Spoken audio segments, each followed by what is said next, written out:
মুমিনের 2 নম্বর আইডি হচ্ছে ওয়াইজা তুলিয়াত আলাইহিম আয়াতুহু। মুমিনদের সামনে যখন আল্লাহর কোরআন তেলাওয়াত করা হবে, যাদাতুহুম ঈমানা, কোরআনের বয়ান শুনে, কোরআনের আলোচনা শুনে, কোরআনের বয়ান শোনার পর তাদের ঈমান বেড়ে যাবে। অর্থাৎ কোরআন দ্বারা মুমিনের ঈমান চাঁদ হয়, কোরআন দ্বারা মুমিনের ঈমান চাঁদ হয়, নেকির কাজে ঈমান বাড়ে। আল্লাহ বলছেন, নবী গো ওয়াযাক্কির ফাইন্না যিকরা তানফাউল মুমিনিন। হাদিস ও কোরআনের বয়ান করুন, নসিহত করুন, উপদেশ দিন। ফাইন্না যিকরা তানফাউল মুমিনিন, কেননা কোরআনের আলোচনা যারা মুমিন তাদের ঈমান চাঁদ হবে, তাদের উপকারে আসবে কোরআনের বয়ান।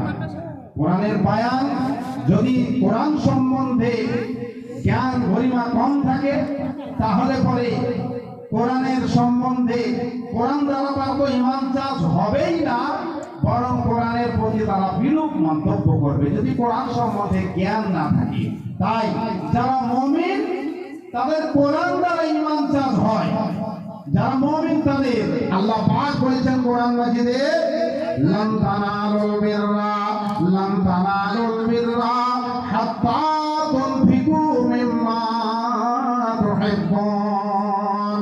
কতক্ষণ পর্যন্ত তোমরা দানের প্রকৃত পক্ষে নেকি পাবে না, যতক্ষণ পর্যন্ত তোমরা তোমাদের সবচেয়ে ভালোবাসার জিনিসটাকে আল্লাহর রাস্তে তোমরা দান করতে না পারবে। ফালাম্মা নাযালাত হাযিহিল আয়া, এটা বুখারীর হাদিস। ফালাম্মা নাযালাত হাযিহিল আয়া, এই হাদিসটা হচ্ছে বুখারীর। এই আয়াতটা যখন অবতীর্ণ হলো, আবু তালহা রাদিয়াল্লাহু তাআলা আনহু এই আয়াত শোনার পরে তিনার ঈমানটা ফুল চাঁদ হয়ে গেছে। আমার নবীর কাছে এসে বলছেন, ইয়া রাসূলুল্লাহ, ইয়া হাবিবাল্লাহ, আল্লাহ পাক তিনি যে এই আয়াত অবতীর্ণ করেছেন, লান তানালুল বিররা হাত্তা তুনফিকু মিম্মা তুহিব্বুন। ওতএব নবী আমার সবচেয়ে পছন্দের সম্পদ হচ্ছে বাইরহা বাগান। অতএব এই বাইরহা বাগানকে আমি আল্লাহর রাস্তে দান করে দিলাম। কোরআন দ্বারা ঈমান চাঁদ হয়।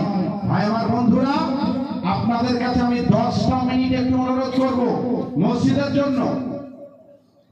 আবু তালহা রাদিয়াল্লাহু তাআলা আনহু, লান তানালুল বিররা হাত্তা তুনফিকু মিম্মা তুহিব্বুন, একটি আয়াতের মানে মর্যাদা অর্থ বোঝার পর তিনার সবচেয়ে মূল্যবান সম্পদ বাইরহা বাগান আল্লাহর রাস্তায় তিনি দান করেছিলেন। হাদিস বুখারীতে পাবেন। চ্যাট জিপিটিতে গিয়ে শুধু লিখুন বাইরহা বাগান দানের হাদিসটা দিন, পুরো হাদিস আপনাকে দিয়ে দিবে। তারপরে যদি আপনি আরবিতে যান, বলবেন আরবিতে পুরো টেক্সটটা দিন, পুরো হাদিসটা চলে আসবে। যদি বলেন বাংলায় শুনবো, পুরো বাংলায় দিয়ে দেবে। যদি বলেন ইংরেজিতে, ইংরেজিতে দিয়ে দেবে।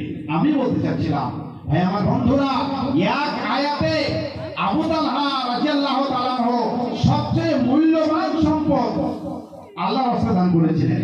আপনাদের কাছে আমার অনুরোধ, আল্লাহ আপনাদেরকে বলছেন সূরা বাকারার 268 নম্বর আয়াতে, আশ-শাইতানু ইয়াঈদুকুমুল ফাকরা ওয়া ইয়া'মুরুকুম বিল ফাহশা ওয়াল্লাহু ইয়াঈদুকুম মাগফিরাতাম মিনহু ওয়া ফাদলা।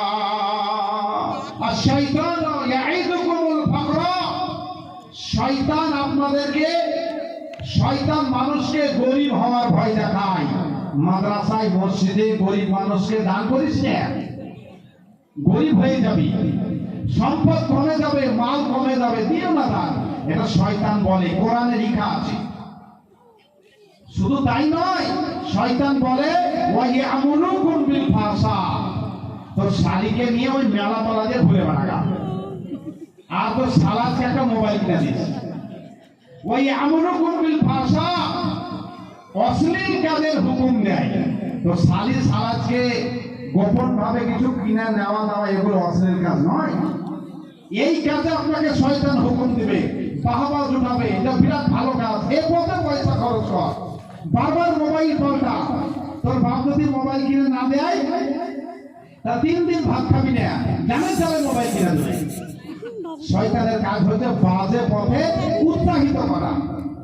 আল্লাহ পাক বলছেন, ও আল্লাহ ইয়াইদুকুম মাগফিরাতাম মিনহু ওয়া ফাদলা। আমার আল্লাহ রব্বুল আলামিন আপনাকে ওয়াদা করছেন আল্লাহর মাগফিরাত, আল্লাহর ক্ষমা, আল্লাহর দয়া, আল্লাহর ফজল, আপনার আল্লাহর করমের দিকে, আল্লাহর দয়াময়ের দিকে আল্লাহ তিনি ডাকছেন, তিনি ওয়াদা করছেন। ভাই আমার বন্ধুরা, আল্লাহ কি ওয়াদা করছেন? আপনার মোবাইল কো হাদিসে কুদসি, ইয়া ইবনা আদম আনফিক মুনফিকু আলাইকা। ওরে মানুষের দলেরা, তোমরা শোনো, গো ইবনে আদম, মানুষের সন্তান, আনফিক তোমরা খরচ করো, মুনফিকু আলাইকা আমি আল্লাহ পাক তোমাদের জন্য খরচ করব। আল্লাহ রাব্বুল আলামিন বলেন আমার জন্য খরচ করো, আমি তোমাদের জন্য খরচ করব।